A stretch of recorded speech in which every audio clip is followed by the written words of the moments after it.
mamaya to ng konti. Sobrang dami na ng tao dito sa Kampagon Diwat Kutan. May mga kakawat ng PNP, police. Dito na sila naka-parking. Kanilang mga motor dito na sa loob. So mamaya pa sana ako papasok mga katupo, kaya lang ang problema, baka mamaya hindi na tayo makapasok sa sobrang dami ng tao.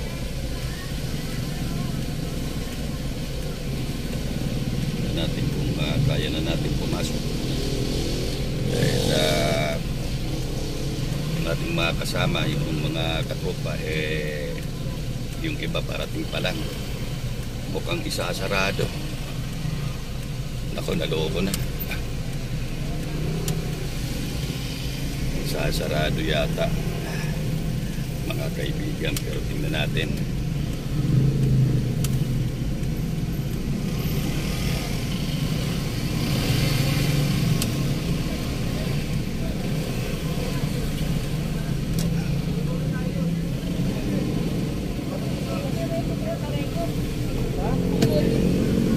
Boss, kami yung kami yung sa katropa mamaya. Marami kami. Oo. Mag-iwan ba ng ID? Ano po kayo, sir? Kami yung mga members ng katropa. Media. Media. Sa katropa vloggers. Kami. Dami namin. Ito kayo sa may pagligo ng SRTC. Ito kayo pwede mag-park, ha? Kaliwa kanan. Kaliwa po ng SRTC. Pagdating dito, kaliwa mo kayo. Okay. Thank you. Salamat. Thank you.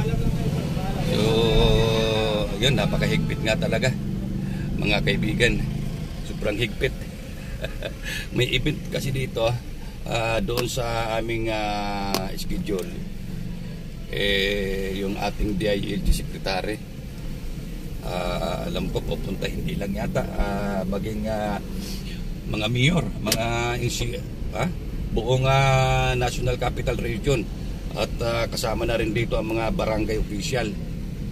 So titingnan natin mga kaibigan. So hirap na pumasok, mabuti pumasok na tayo.